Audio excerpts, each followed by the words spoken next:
প্রিয় শিক্ষার্থীরা কেমন আছো সবাই? আশা করছি ভালো আছো।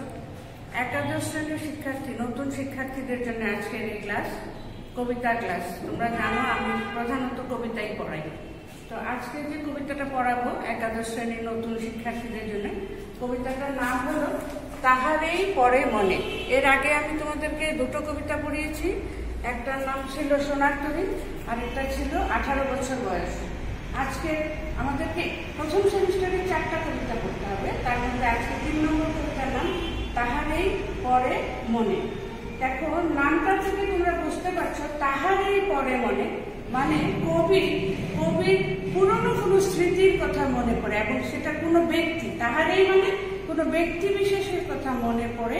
একটা অতীত স্মৃতি রোমন্থন মূলক একটা কবিতা, অতীতের স্মৃতি রোমন্থন করার মতো একটা কবিতা। এবং আমরা দেখবো এখানে কবির একটা বেদনা বিধুর মনের অবস্থার কথা আমরা পাবো, বেদনা বিধুর। তো কবিতাটা লিখেছেন বেগম সুফিয়া কামাল।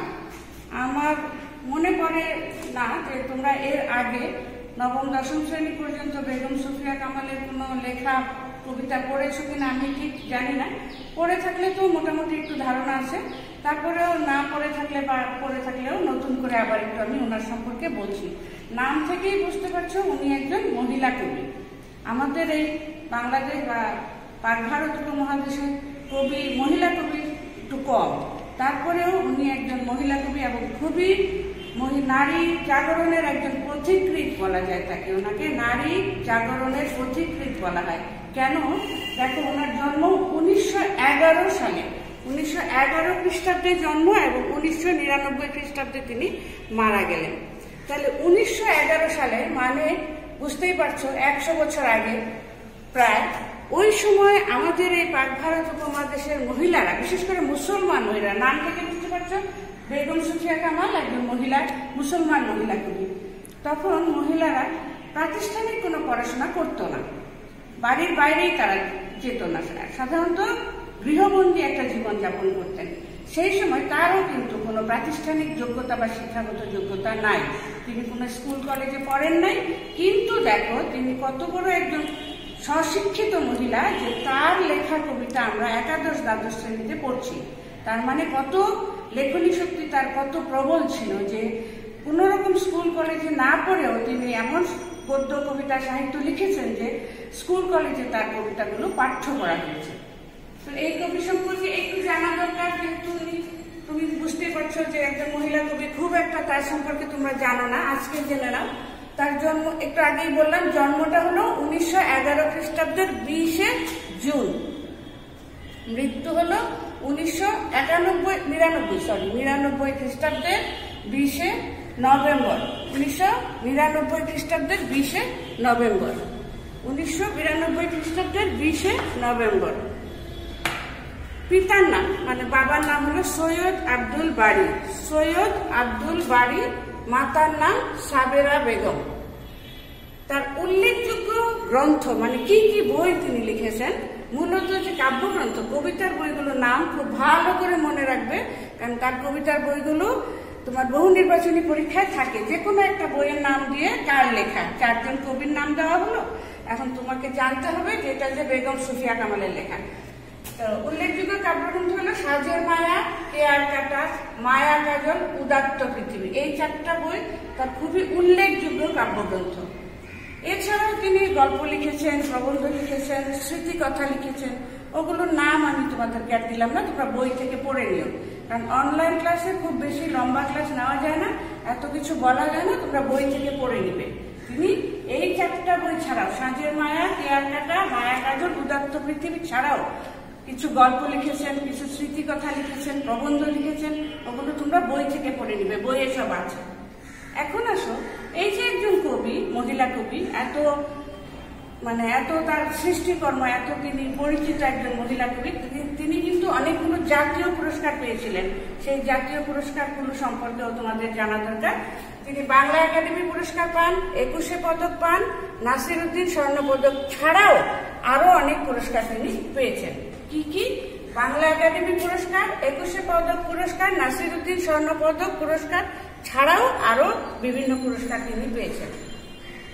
এইবারে আসো যে যে এই কবিতাটি আমরা মানে পাঠ্য বইয়ে কিভাবে তোমার আসলো, পাঠ্য বইয়ে যে আসলো তার সংকলিত হলো তার আগে 1935 খ্রিস্টাব্দে, সালটা মনে রাখবে বহু নির্বাচনী পরীক্ষার জন্য, 1935 খ্রিস্টাব্দের মাসিক মোহাম্মদী পত্রিকায় প্রথম প্রকাশিত হয় কোন কবিতাটা? তাহারই পরে মনে। 1935 খ্রিস্টাব্দের, মন দিয়ে শুনে নাও, বহু নির্বাচনী পরীক্ষার জন্য খুবই ইম্পর্টেন্ট। 1935 খ্রিস্টাব্দের মাসিক মোহাম্মদী পত্রিকায় প্রথম প্রকাশিত হয়। এবারে আসো যে কবিতাটা বললাম যে অতীত স্মৃতি রোমন্থন নিয়ে কবিতাটা। তো অতীত স্মৃতি বলতে কোন স্মৃতি নিয়ে এই কবিতাটা কবি লিখেছেন আমরা কিন্তু জানি না।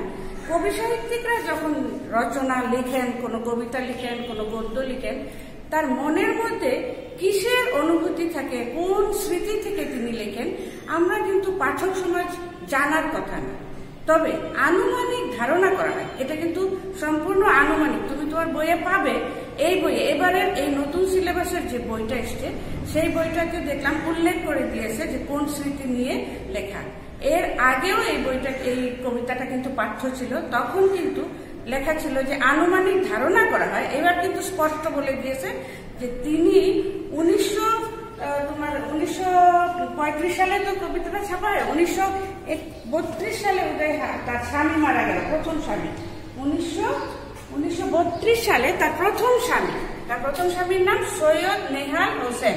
উনি হঠাৎ করে মারা যান, অকস্মাৎ তার মৃত্যু হয়, হার্ট অ্যাটাক করতে পারে বা কোনো কারণে একদম হঠাৎ তিনি মৃত্যুবরণ করেন 1932 সালে। 1932 সালে মারা যাওয়ার পর 1935 সালে এই কবিতাটা ছাপা হয় এবং ধারণা করা হয় যে তার স্বামী মারা যাওয়ার মাত্র 3 বছর পরে এরকম একটা বেদনা বিধুর কবিতা তিনি লিখেছেন, অতীত স্মৃতিকে রোমন্থন করে। অতীত স্মৃতির বিষয় রোমন্থন ঠিক না, এখানে আমরা কবিতাটাতে স্মৃতি রোমন্থন পাবো না, তার মনের অবস্থাটা আমরা পাবো, তার মানসিক অবস্থাটা কিরকম ছিল তার উপর ভিত্তি করে এই কবিতাটা। তো ধারণা করা হয় যে হঠাৎ করে স্বামী মারা যাওয়ার পরেও 3 বছর হয়ে গিয়েছে, কিন্তু কবি বোধহয় স্বামীর কথা বলতে পারছেন না, খুবই উদাসীন, খুবই বিষণ্ণ, তিনি কোনো লেখালেখি করছেন না। তো তখন এই কবিতাটা তখনকার সময়ে লেখা, ধারণা করা হয় যে পূর্বস্মৃতি অর্থাৎ স্বামীর পুরনো স্মৃতি মনে করে উনি হয়তো উদাসীন ছিলেন, আনমনা ছিলেন এবং সেই মানসিক অবস্থায় এই কবিতাটা লেখা। এখন আসো, এই কবিতাটা খুব ইম্পর্টেন্ট একটা দিক হলো এই কবিতাটা গঠন রীতির দিক থেকে একটা সংলাপ নির্ভর কবিতা। সংলাপ নির্ভর কবিতা, এই যে বললাম সংলাপ নির্ভর, আমি বোর্ডে লিখে দিয়েছি তোমাদের সুবিধার্থে। সাধারণত বোর্ডে আমরা এগুলো লিখি না, মুখে মুখে বলি, যেহেতু অনলাইন ক্লাস তোমরা সাথে নাই, সামনে নাই, লিখে দিলাম। খুব ইম্পর্টেন্ট বহু নির্বাচনী পরীক্ষার জন্য, প্রশ্নের জন্য, যে এই কবিতাটি গঠন রীতির দিক থেকে কিরকম কবিতা। সংলাপ নির্ভর কবিতা। সংলাপ সাধারণত কোথায় আসে? আমরা জানি নাটকে সাধারণত সংলাপ থাকে, তোমরাও ভালো করে জানো নাটকে সংলাপ থাকে। তো এই কবিতাটা রচনার দিক থেকে একটা বিশেষ বৈশিষ্ট্য হলো এটার মধ্যে একটা নাটকীয়তা আছে। এই কবিতার মধ্যে একটা নাটকীয়তা পরিলক্ষিত হয়। নাটকীয়তা মানেই হলো যেখানে সংলাপ থাকে, দুইজনের মধ্যে কথোপকথন। সংলাপ মানে কি? দুইজনের মধ্যে কথোপকথন। এখন এই দুইজন কারা? এই দুইজন ব্যক্তি কে? একজন হলেন কবি নিজে এবং একজন হলেন কবি ভক্ত, অর্থাৎ কবির ভক্তের সাথে কবির যে কথোপকথন, সেইভাবে এই কবিতাটা লেখা। সাধারণত কবিতা সংলাপ নির্ভর হয় না, সাধারণত যেগুলো নাট্যকাব্য বা কাব্যনাট্য সেগুলো তো থাকে, কিন্তু এইরকম সাধারণ কবিতায় কিন্তু সংলাপ থাকে না। কিন্তু এটা ঠিক সংলাপ হিসেবে কোনো ডায়লগ প্রধান কবিতা না, কিন্তু একটা সংলাপ নির্ভর কবিতা। অর্থাৎ কবিতাটা পড়তে গেলে তুমি দেখবে যে দুইজনের মধ্যে কথা হচ্ছে। তো প্রধান বৈশিষ্ট্য হলো এর মধ্যে একটা নাটকীয়তা পাবো আমরা, আর এই রচনাটা বা এই লেখাটা একটা সংলাপ নির্ভর রচনা। এই কবিতার আরেকটা বৈশিষ্ট্য হলো এখানে প্রকৃতি প্রেম বা প্রকৃতির সাথে মানব মনের যে একটা সম্পর্ক। তো এই কবিতায় কি বললাম যে সংলাপ নির্ভর কবিতা, নাটকীয়তা এর মধ্যে পাওয়া যায়। আরেকটা কথা বললাম কি, প্রকৃতি ও মানব মনের একটা সম্পর্ক। এখানে এই কথাটার একটু ব্যাখ্যা তোমাদের করছি আমি। তোমরা জানো মানুষের মন কিন্তু প্রকৃতির সাথে সাথে একটু পরিবর্তিত হয়। দেখবে যে শীতকালে তোমার এতই শীত লাগে, মানুষ অলস হয়ে যায়, শুয়ে থাকে, লেপ কম্বল মুড়ি দিয়ে, কোনো কাজ করতে ইচ্ছা করে না, কোনো পড়াশোনা করতে ইচ্ছা না, মানে আরাম একটা আয়েস। আবার এই যে বসন্তকাল, শরৎকাল, এই ঋতুগুলি খুব সুন্দর, উজ্জ্বল, মানুষের মনে এর একটা প্রভাব পড়ে এবং এতে মানুষ কিন্তু একটা কাজ করার স্পৃহা পায়, মানসিক দিক থেকে খুব উৎফুল্ল থাকে। তখনই কবি সাহিত্যিকরা সাধারণত ভালো ভালো লেখা লিখতে পারে। তো এই যে বসন্তকালের কথা বললাম, এই কবিতাটা বসন্তকালেরই একটা কবিতা। বসন্ত এসে গেছে, কবির যে মনের অবস্থা কিরকম সেটার উপরে এই কবিতাটা। তাহলে কি হলো, এই কবিতায় প্রকৃতি ও মানব মনের সম্পর্কের একটি গুরুত্বপূর্ণ দিক, তাৎপর্যময় অভিব্যক্তি পেয়েছে, অর্থাৎ সম্পর্কের একটা দিক পাওয়া যায়। এরপরে আসো, এই কবিতায় কবির ব্যক্তি জীবনের, ওই যে বললাম ব্যক্তি জীবনের দুঃখময় ঘটনার ছায়াপাত ঘটেছে। তার প্রথম স্বামী মারা যাওয়ার পর তার যে মনের কি অবস্থা, তার ব্যক্তি জীবনের দুঃখময় ঘটনা, কারণ মৃত্যু হলে, না স্বামী হোক, ছেলে হোক, মেয়ে হোক, বাবা হোক, মা হোক, কেউ মারা গেলে আমরা জানি মনের অবস্থা দুঃখের থাকে। সেই দুঃখময় ঘটনার ছায়াপাত এই কবিতায় আমরা পাবো। এছাড়া কবিতাটার মধ্যে একটা বিশেষ দিক হলো, কবিতায় আবেগময় ভাববস্তুর বেদনাঘন বিষণ্ণতার সুর এবং সুললিত ছন্দ, বেদনাঘন বিষণ্ণতার সুর এবং সুললিত ছন্দ পাঠক মনকে ছুঁয়ে যায় এই কবিতার মধ্যে। কবিতাটা পড়লেই তোমারও মনে হবে যে একটু কষ্ট লাগছে, একটু দুঃখ হচ্ছে, কবির জন্যে হোক বা তোমার নিজের মনের মধ্যে একটা দুঃখ ভাব চলে আসবে, মানে মনটাকে একটু ছুঁয়ে যাবে। তো এই কবিতাটা এমনিতে খুব সহজ, শব্দগুলিও খুব একটা কঠিন নেই, তারপরে কয়েকটা কঠিন শব্দ আছে, সেই শব্দগুলো সম্পর্কে একটু তোমাদের আগেই বলে নিই এই জন্য, তাহলে কবিতাটা যখন তুমি পড়বে বোঝাটা কঠিন হবে না। একটা শব্দ এখানে তোমরা পাবে পুষ্পারতি, পুষ্প যোগ আরতি। পুষ্পারতি মানে কি, পুষ্প দিয়ে আরতি করা। তোমরা জানো হিন্দুরা কি করে, ফুল দিয়ে আরতি করে। তো এটা পুষ্পারতি মানে আসলে ফুলের বন্দনা, অর্থাৎ ফুল দিয়ে বন্দনা করা বা ফুল নিবেদন করা, কোনো মানে যাকে তুমি ভক্তি করো, শ্রদ্ধা করো, তাকে ফুল দিয়ে বন্দনা করা, অর্থাৎ আরতি করা। ঋতুর রাজন, ঋতুর রাজন মানে হলো ঋতুর রাজা। এখানে ঋতুর রাজা মানে বসন্তকালকে বোঝানো হয়েছে। শব্দটা কি, ঋতুর রাজন। আরেকটা শব্দ আছে মাধবী, মাধবী মানে বাসন্তী লতা বা বাসন্তী লতার ফুলও বলতে পারো, তার ফুল মাধবী। অর্ঘ বিরোচন, অর্ঘ মানে তোমরা জানো, অর্ঘ মানে উপহার, বিরোচন মানে অর্ঘের উপহার রচনা করা। অর্ঘ মানে হলো উপহার, তোমরা ছোটবেলা থেকে হয়তো পড়ে এসছো। এখানে অঞ্জলি বা উপহার রচনার কথা বলা হয়েছে। কুহেলি, আরেকটা শব্দ পাবে কুহেলি, এই শব্দটা শুনে রাখো। কুহেলি মানে কুয়াশা। উত্তরী, উত্তরী মানে কি জানো, উত্তরী মানে চাদর, বা তোমরা অনেকে ওড়নাকে উত্তরী বলতে পারো, ওড়না বা চাদর, উত্তরী। অলোক মানে অলক্ষ্যে, মানে দৃষ্টির অগোচরে। অলোক মানে এখানে অলক্ষ্যে শব্দ থেকে এসেছে, যার অর্থ হলো দৃষ্টির অগোচরে, মানে তোমার দৃষ্টির সীমার বাইরে। মাঘের সন্ন্যাসী, মাঘের সন্ন্যাসী বলতে কবি শীতকালকে এখানে মাঘের সন্ন্যাসী বলেছেন, অর্থাৎ শীতকালে সবাই জুবুথুবু হয়ে থাকে, লেপ কাঁথা চাদর মুড়ি দিয়ে। তো সন্ন্যাসীরাও সাধারণত যখন ধ্যানে বসে, তারা একটা জুবুথুবু একভাবে বসে থাকে, নড়াচড়া করে না, ওই সময়টাকে বোঝানোর জন্য কবি মাঘের সন্ন্যাসী শব্দটা ব্যবহার করেছেন শীতকালকে বোঝানোর জন্য। এবারে কি আসলো, তাহলে কবিতাটাতে আমরা প্রথমেই পাবো যে মনের, প্রকৃতির সাথে কবির মনের যে অবস্থাটা।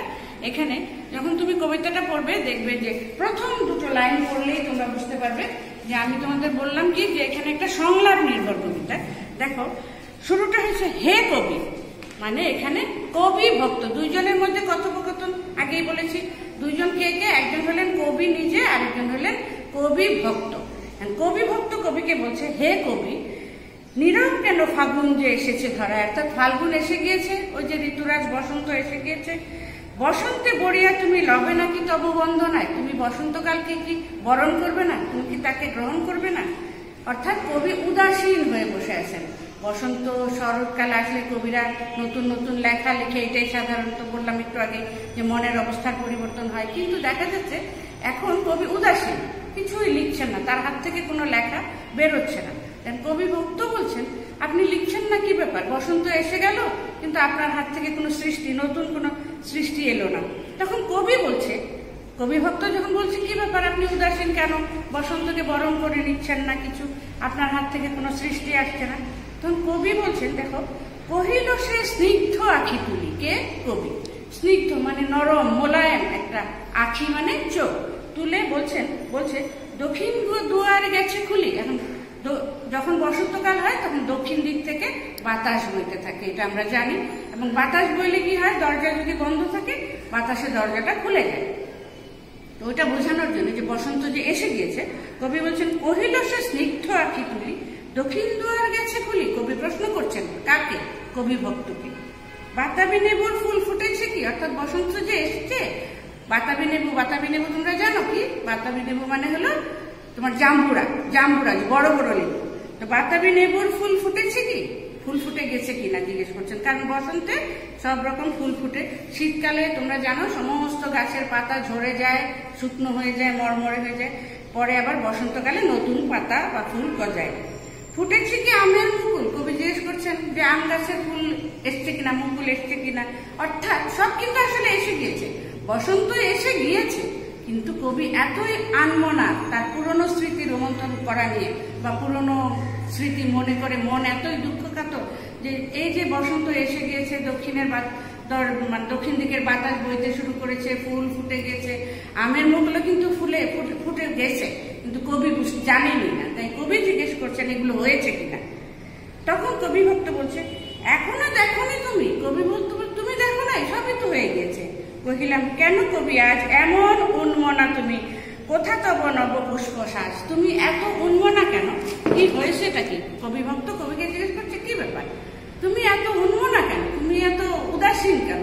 সবকিছুই তো শুরু হয়ে গিয়েছে, শীত চলে গিয়েছে, নতুন ফাগুন এসে গিয়েছে, বসন্তকাল এসে গিয়েছে, ফুল ফুটে গিয়েছে, পুষ্পারতি দেওয়ার কথা। পুষ্পারতি মানে একজন কবি আসলে তার নতুন লেখা প্রকৃতিকে বা মানব সমাজকে যে দান করবেন, বিরোচন করবেন, সেই কথাই কবি ভক্ত এখানে বলছে। তো এই কবিতাটা এইরকম একটা অতীত, মানে কবির মনের অবস্থা, কবির যে উদাসীন, নতুন যে ঋতু এসে গিয়েছে, বসন্ত এসে গেছে, কবির কোনো হুঁশ নাই, সেই কথাটা নিয়েই এই কবিতাটা। তো এই কবিতায় আর বিশেষ, কবিতাটা তোমরা রিডিং করে নেবে, অনেকটাই বড় কবিতা, মোটামুটি 1.5 পৃষ্ঠার একটা কবিতা পড়বে, সহজ সহজ শব্দ আছে, এবং তোমরা এটা বোঝার পরে এটার উপরে সুন্দর করে একটা সারমর্ম লিখে তোমরা স্মৃতি ম্যাডামের কাছে জমা দিবে। এটাই তোমাদের বাড়ির কাজ হলো এই কবিতার সারমর্মটা লিখে তোমরা তোমার স্মৃতি ম্যাডামের কাছে জমা দিবে। তো আজকের মতো এখানেই শেষ করছি। আল্লাহ হাফেজ।